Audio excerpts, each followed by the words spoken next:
Hello hello dear students. अभी हम कर रहे हैं 10th class R D Sharma math exercise 2.1 polynomials chapter का नाम है और इस एक्सरसाइज के क्वेश्चन नंबर 9 को अभी हम करेंगे। इसमें दिया क्या है, दिया हुआ है कि अल्फ़ा और बीटा इस पॉलिनोमियल के जीरोज है और अगर ऐसा है तो आपको इस alpha square beta plus alpha beta square की वैल्यू को फाइंड आउट करना है। इसके लिए ज़रूरी नहीं है कि आप इसके जीरोज निकालें पहले, splitting the middle term factorisation किसी मेथड का इस्तेमाल करके नहीं, आपने जो इनके जीरोज और इनके कोफिशिएंट्स के बीच में रिलेशनशिप है उसका इस्तेमाल करना है। तो बहुत ही आसान है, ये छोटा सा सॉल्यूशन है, देखिए कैसे होगा। Given quadratic polynomial is 4x square minus 5x minus 1, इसको नाम दिया 1।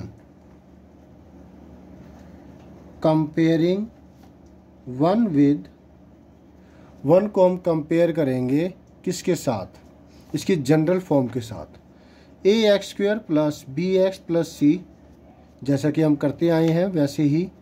एक्स स्क्वायर का कोफिशिएंट यहाँ पर a है, एक्स स्क्वायर का कोफिशिएंट यहाँ पर 4 है, मतलब a की वैल्यू हुई 4। x का कोफिशिएंट यहाँ b है, x का कोफिशिएंट यहाँ -5 है, इसका मतलब b हुई -5। और यहाँ पर कांस्टेंट टर्म c है, यहाँ पर कांस्टेंट टर्म -1 है, इसका मतलब c की वैल्यू -1 है। अब क्या होगा, sum of zeros is equal to alpha plus beta, जो बराबर होगा -b/a के।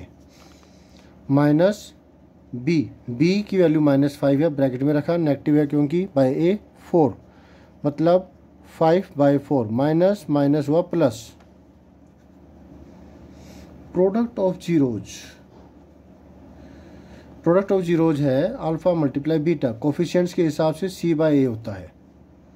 c/a कांस्टेंट टर्म -1, a जो कि 4 है, -1/4, प्रोडक्ट ऑफ जीरोज मिल गया और सम ऑफ जीरोज मिल गया। निकालनी वैल्यू इसकी है, तो फिर alpha square beta plus alpha beta square, दोनों में से अल्फ़ा बीटा कॉमन आ रहे हैं, तो अल्फ़ा इसमें से कॉमन लेंगे तो एक अल्फ़ा बच गया, अल्फ़ा स्क्वायर मतलब अल्फ़ा मल्टीप्लाई अल्फ़ा, एक निकाल लिया तो एक रह गया, बीटा हम निकाल चुके हैं। इसमें से अल्फ़ा निकल गया और बीटा स्क्वायर में से बीटा निकल जाएगा, तो ये आ गया। इसका मतलब सिंपल है, वैल्यू पुट कर देंगे। अल्फ़ा बीटा की वैल्यू -1/4 है और अल्फ़ा प्लस बीटा की वैल्यू 5/4 है। आप चाहे तो ज़्यादा अच्छे तरीके से लिखने के लिए वो 1 नाम दिया, इसको 2 नाम दे देते हैं, इसको 3 नाम दे देते हैं। फ्रॉम 2 and 3, इसे भी देना चाहे तो दे सकते हैं, 4 2 to 4 आ जाएगा फिर, ठीक है। तो 2 and 3 से मतलब अल्फ़ा बीटा और अल्फ़ा प्लस बीटा की वैल्यू इसमें पुट किया हमने, ठीक है क्या, वेरी गुड। तो अब ऊपर कुछ भी नहीं कट रहा, -1 इंटू में 5, तो ये आया माइनस का 5, 4 × 4, 4 4 जा 16, हो गया आंसर। ज़्यादा टिपिकल है, आसान है ना। होप सो आपको अच्छे से समझ में आ गया। मिलते हैं नेक्स्ट वीडियो में। Always have a great time, bye.